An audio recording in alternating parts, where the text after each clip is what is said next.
जलन और ईर्ष्या ये ऐसी चीज होती है कि जब भी आदमी के दिमाग में अगर आ गए तो हमेशा वो अपना फायदा देखता है और दूसरे का नुकसान।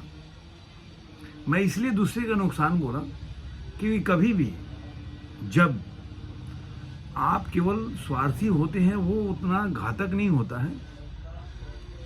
जब आप अगर ये सोचते हैं कि मेरा तो फायदा हो लेकिन दूसरे का नुकसान हो, या दूसरे के नुकसान होने से मुझे फायदा हो रहा है और उसके लिए भी आप तैयार रहते हैं, आपका माइंड प्रिपेयर होता है, तो ये चीज समाज के लिए अच्छा नहीं होता और आपके अपने मानसिक शांति के लिए भी अच्छा नहीं होता।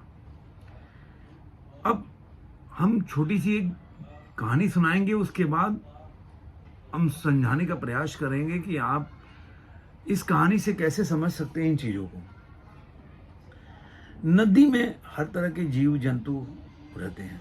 जो नदी के जीव जंतु हैं वो नदी में रहते हैं और हमेशा जो जो जैसा लगता है वैसे अपने जीवन यापन करते हैं। जो चीज नदी में मिलता है उसी को खा पी के वो रहते हैं।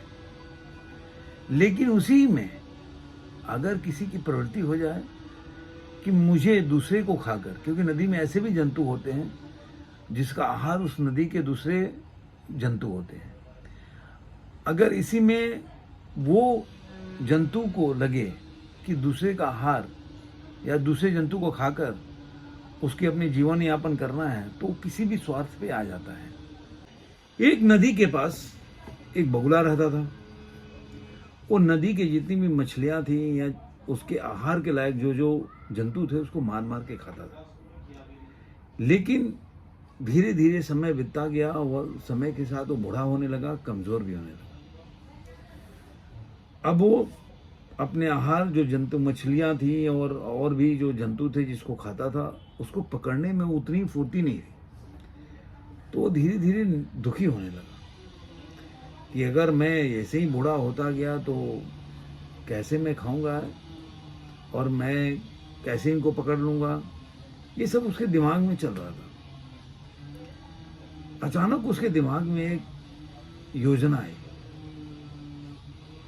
योजना ऐसी आई, बहुत चतुर था वो बगुला, कि कैसे मैं बिना मेहनत का इनका आहार कर सकता हूं, इन जंतुओं को खा सकता हूं। जब योजना उसके दिमाग में आई वो नदी के बाहर एक पैर पे खड़ा हो गया और जोर जोर से रोने लगा।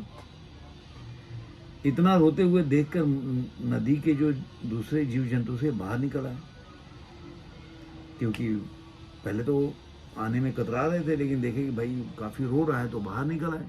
उनको कॉन्फिडेंस हुआ तो पूछे कि भाई क्यों रो रहे हो, क्यों रो रहे हो। तो उसने बोला कि मैंने एक भविष्यवाणी सुना कि आज से 1 महीने के बाद ये नदी का जो पानी सूख जाएगा और हमारे सारे जीव जंतु हैं वो मर जाएंगे। कह रहे अरे तुम कैसे, तुमको तो इन्हीं जीव जंतु को मार मार के खाते हो, अभी क्यों रो रहे हो। कह रहा नहीं, मैं बूढ़ा हो गया, मुझे ये समझ में आया कि जो मेरे जीव जंतु, मेरे आसपास मछलियाँ जो भी हैं वो मेरे साथ रहते हैं, तो मैं अब इनको खाना नहीं चाहता और मैं चाहता हूँ कि जो मेरा उम्र हो गया है उसके हिसाब से मैं सात्विक जीवन जीना चाहता हूँ। तो इसलिए मैं सोचा कि मैं क्या करूं कि जिससे कि मेरे ये जो जीव जंतु मेरे साथ रहते हैं वो बच जाएं। लेकिन ये भविष्यवाणी सुन के तो मैं इतना रोना आ रहा है कि मैं समझ में नहीं आ रहा क्या करूं।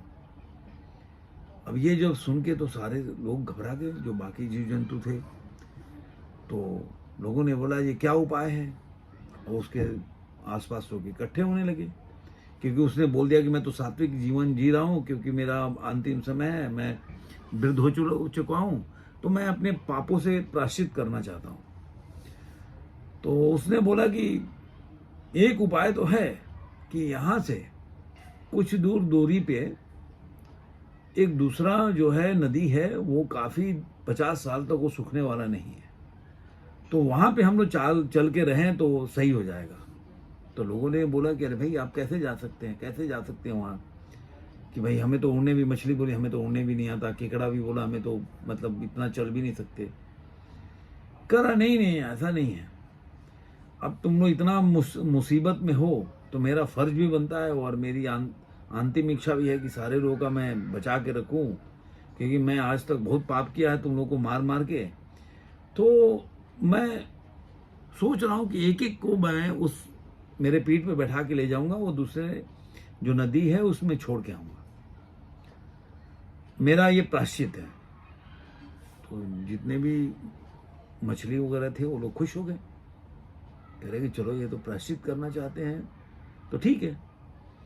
अब किए हुए बातों के अनुसार वो एक मछली को बैठा था और ले जाता, बीच में मार के खाया था और बोल के आता कि भाई उनको तो छोड़ा है, आप भी चलो। धीरे धीरे जाने लगा, मछलियां भी कम होने लगी, मार मार के खाने लगा। उसमें केकड़ा था, बोला कि अरे यार तुम सबको लेके जा रहे हो लेकिन मुझे लेके नहीं जा रहे हो यार, सारे मछलियों को लेके जा रहे हो, जबकि मैं तुम्हारे सबसे पहले आया था तुम्हारे पास। जब ये तुम बात बोल रहे तो सबसे आगे सुनने वाले मैं था। तो वो देखा कि आओ ना ताओ, तो सही में सारे मछलियों के दिमाग में आएगा कि भाई केकड़ा को नहीं ले जा रहे और सारे मछलियों को क्यों लेके जा रहे हैं। तो बोला कि चलो मछली को छोड़ो, केकड़े का हार करेंगे। उसने अपने ऊपर बैठाया और उड़ चला। जब उड़ के जा रहा था तो केकड़े ने देखा नीचे कि अरे भाई मछलियों के बहुत से कांटे पड़े हैं उधर। उसको दिमाग में लगा। तो जब जहाँ पे काटा था वहाँ पे वो नीचे जाने लगा तो बगुला, तो उसने बोला नीचे भी तो बहुत नदी जो है बहुत दूर है तुम्हारे हिसाब से, लेकिन तुम तो यहीं उतर रहे हो। तो कह रहा है कि बूढ़ा हो चला हूँ तो थोड़ा बीच में ब्रेक लेके आराम करूँगा, फिर चलते हैं अपने। लेकिन जैसे नीचे गया तो वो समझ गया केकड़ा कि भाई ये तो खतरनाक है, ये तो सबको मार मार खाएगा, मेरे को भी अगर कुछ किया नहीं तो मेरे को भी मार के खा जाएगा। केकड़े ने अपने पूंछ से उसका गर्दन काट दिया और वहीं पे जैसे वो नीचे उतरा तो उसने गर्दन काट दिया और वहीं पे बगुला तड़प के मर गया।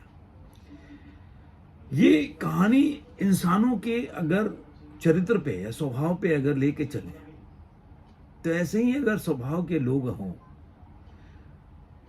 और होते भी हैं, तो बगुला ने जिस तरह अपनी जिंदगी को खतरे में डाला वैसे इंसान भी अपनी जिंदगी को खतरे में डालता है। ज्यादा लालच, दूसरे को नुकसान पहुंचाना, दूसरे को नुकसान पहुंचे अपने लाभ पहुंचाना, ये एक ऐसा चीज समाज में विद्वेष पैदा करता है जो अगर आप किसी के लिए दुर्भावना रखते हैं तो वो दुर्भावना ही पाएंगे। वो कहते हैं ना कि अगर आप कांटे बोओगे तो फूल कहाँ से मिलेगा। तो ये चीज है कि आपके दुश्मन हो जाएंगे इससे काफी लोग, क्योंकि लोग समझ जाएंगे कि आप किसी के लिए अगर इस तरह की भावना रखते हो तो ये चीजें छुपती नहीं है। लेकिन अगर उस लेवल पे जाकर ना देखें और ऐसा सोचें कि मनुष्य अगर जब भी ऐसा सोचता है, अपने दिमाग में भी सोचता है, तो वो ऐसा नहीं है कि उसके दिमाग में जो चलेगा कि किसी तरह अपने लाभ पहुंचाना है। तो एक मानसिक जो शांति है, जो संतुलन है, वो असंतुलन में परिवर्तित करता है, क्योंकि उसके अंदर वो द्वंद्व चलता रहता है कि नुकसान पहुंचाना है, कैसे करना है। तो ये एक ऐसी चीजों में लग जाता है, वो भूल जाता है कि मेरी जिंदगी और मेरे जिंदगी के लिए कितने चीजों की अनिवार्यता है, कितनी चीजों की जरूरत है। वो सोचता है कि कितना चीजें पालूं जिससे कि मेरी जिंदगी खुशहाल भरी हो जाए, खुशियों से भर जाए। लेकिन आप यकीन मानिए जितना भी चीजें आप पालें अपनी जिंदगी में, लेकिन आप खुशी नहीं पा सकते अगर आप आत्म संतुष्टि नहीं पैदा करेंगे अपने अंदर। आप ये अपने से नहीं सोच लेंगे कि नहीं मेरे लिए अब इतना जरूरी है, इतना सही है मेरे लिए, तब तक आप एक कार्य में लगे रहेंगे और उस कार्य में आपको मिलेगा कुछ नहीं, अशांति ही मिलेगी। तो जब भी ऐसे दिमाग में आपके ख्याल आए कि मेरे को किसी भी तरह ये चीजें पानी जिसकी आपकी जिंदगी में जरूरत नहीं है, कुछ चीजों से आपका काम चल जाए, लेकिन आप सोचेंगे सब कुछ चाहिए, तो आप अपने आप को परेशान कर रहे हैं, अपने मस्तिष्क को अशांत कर रहे हैं और कुछ नहीं दे रहे हैं। तो कहीं ना कहीं संतोष बहुत जरूरी है, इसीलिए बोले संतोष परमो धर्म। तो ये कहानी मैं उम्मीद करता हूँ आपको अच्छा लगा होगा। अच्छा लगा दोस्तों शेयर कीजिए, लाइक कीजिए, कमेंट कीजिए। धन्यवाद। फिर मिलेंगे किसी नए वीडियो में किसी नए विचार के साथ।